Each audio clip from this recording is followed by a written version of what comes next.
Selamat siang Mas Dika, perkenalkan saya Sakila Manurung, merupakan mahasiswi periklanan A 2020 dengan nomor NPM 2006603673. Di sini saya sebagai moderator dalam mempresentasikan hasil dari tugas saya sendiri untuk memenuhi ujian akhir semester mata kuliah praktik strategi testing dan evaluasi. Digibank Level Me Up itu adalah sebuah kampanye yang bertujuan untuk mengkomunikasikan audiens agar mereka level up atau berkembang secara finansial dengan menggunakan produk dan layanan dari Digibank. Dan sebagai konten spesialis, saya membuat konten untuk mempromosikan produk mereka yang terdiri dari 3 kategori, yaitu savings, credit card, dan Digibank KTA. Dan kemudian konten juga bersifat menginformasikan produk, user privilege, dan juga keuntungan-keuntungan yang didapat dengan menggunakan layanan dan produk dari Digibank. Selain itu, dalam membuat konten, mengandung 4 unsur penting, yaitu lucu, kemudian cerdas, jenaka, dan juga menarik perhatian. Nah, dan ini adalah 3 konten dalam Digibank Level Me Up selama bulan November. Yang pertama itu adalah informing, dan dikemas dalam bentuk meme, deskriptif, narasi, dan lain-lain. Dan yang kedua adalah educating. Di sini Digibank membuat sebuah event seperti kelas diskusi atau webinar yang mengundang narasumber atau expert dan membahas mengenai lifestyle, financial management, dan investment, serta general. Dan yang terakhir adalah konten quiz, di mana quiz ini memberikan giveaway atau hadiah kepada audiens.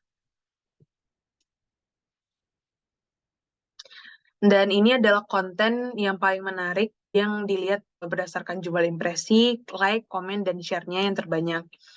Nah, jadi quiz ini memberikan giveaway kepada audiens dengan memberikan 6 juta kepada 3 orang pemenang. Dan mengapa ini efektif? Karena konten ini memberikan hadiah di mana audiens itu berlomba-lomba untuk mendapatkan keuntungan atau hadiah tersebut. Dan walaupun dinilai berhasil, efektivitas konten ini tidak dapat dihitung menggunakan ROI ataupun ROAS. Karena masih terdapat elemen-elemen yang tidak ada di dalam rumus tersebut, yaitu net profit. Dan yang terakhir adalah sebuah iklan dalam bentuk story Instagram. Nah, jadi di sini iklannya itu mempromosikan keperluan liburan dengan memberikan diskon sebanyak 5,5 juta dan benefit lain seperti cicilan 0%. Nah, jadi iklan ini ditayangkan sebanyak 7 kali dalam 7 hari atau sekali dalam sehari dengan mengambil kategori di harga 1 juta per hari untuk menargetkan 64.000 sampai 170.000 orang. Nah, jadi modal yang dikeluarkan dalam membuat iklan ini sebanyak 7 juta dengan cara mengkalikan jumlah tayangan dan juga modal yang dikeluarkan per tayangan. Dan selain itu, profit yang didapat adalah 66 juta. Dan dengan iklan tersebut sudah terpantau 12 audiens atau 12 konsumen yang sudah mengapply promo tersebut. Selain itu, ada pun ROI yang didapat sebanyak 8,4%, dan ini dinilai profit. Kemudian ini adalah marketing objektif dari kampanye Digibank Level Me Up selama bulan November. Yang pertama itu adalah dengan meningkatkan jumlah followers sebanyak 15%.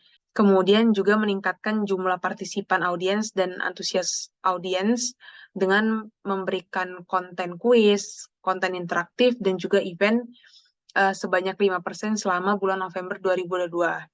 Dan yang terakhir adalah pemasangan iklan dengan menjangkau audiens sebanyak lebih dari 60.000 akun dengan menyediakan konten bersifat call to action, awareness, dan juga consideration yang terhitung selama bulan November 2022.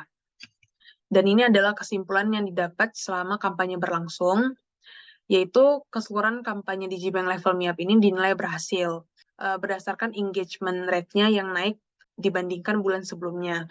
Selain itu ada pula antusias dan juga partisipan audiens yang meningkat dengan adanya konten berbentuk kuis, interaktif konten, dan juga webinar gratis yang disediakan oleh Digibank. Dan juga masih ada hal-hal yang perlu dievaluasi dalam kampanye ini, yaitu menyediakan konten yang lebih bersifat trend checking dan juga pengembangan dalam hal visual.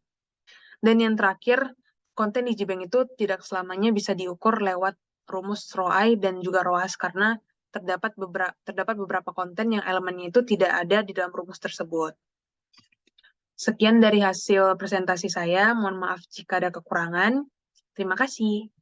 Selamat siang, Mas Dika. Perkenalkan, saya Sakila Manurung sebagai mahasiswa semester 5 pada kelas periklanan A 2020. Di sini saya sebagai moderator dalam mempresentasikan hasil dari tugas saya sendiri untuk memenuhi ujian akhir semester mata kuliah praktek strategi testing dan evaluasi.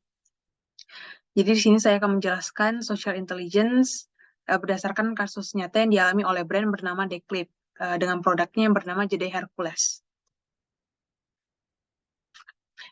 Di sini singkatnya tentang brand ini sempat booming di kalangan sosial media khususnya TikTok dan Instagram pada pertengahan 2021 kemarin dan juga pada tahun ini pada bulan Juni mereka sempat memecahkan rekor muri sebagai Jedi pertama yang tahan dilempar dengan ketinggian 120 meter.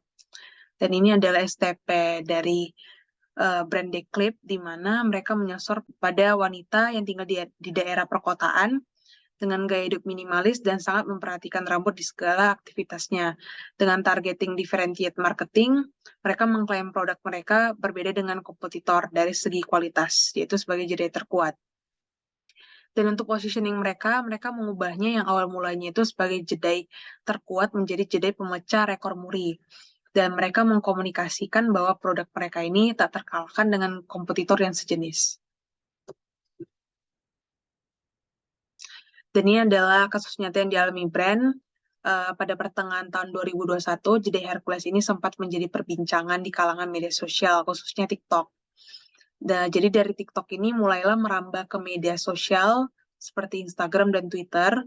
Dan dalam media sosial mereka sendiri, ini bisa dilihat mereka itu membuat konten challenge yang tidak biasanya seperti menjatuhkan Jedi dari lantai 27, kemudian challenge dilindas mobil dan kendaraan atau dipijak dan lain-lain. Dan banyak juga artis dan influencer yang melakukan testimonial dan review kepada produk mereka. Namun, seiring berjalannya waktu, Jedi Hercules ini mulai menjadi bahan perbincangan lagi, tapi dengan ke arah negatif, dengan munculnya feedback yang negatif di Twitter dan di TikTok. Jadi lewat sosial media mereka, konsumen mereka ini menyampaikan keluh kesahnya dan merasa dikecewakan. Maaf, karena produk mereka ini tidak sekuat dengan klaim brand mereka itu.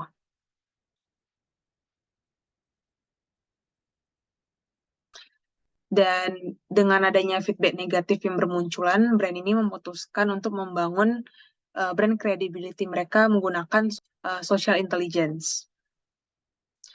Jadi bisa dilihat Declip ini memanfaatkan social media monitoring dengan memantau tanggapan-tanggapan konsumen di TikTok dan Twitter.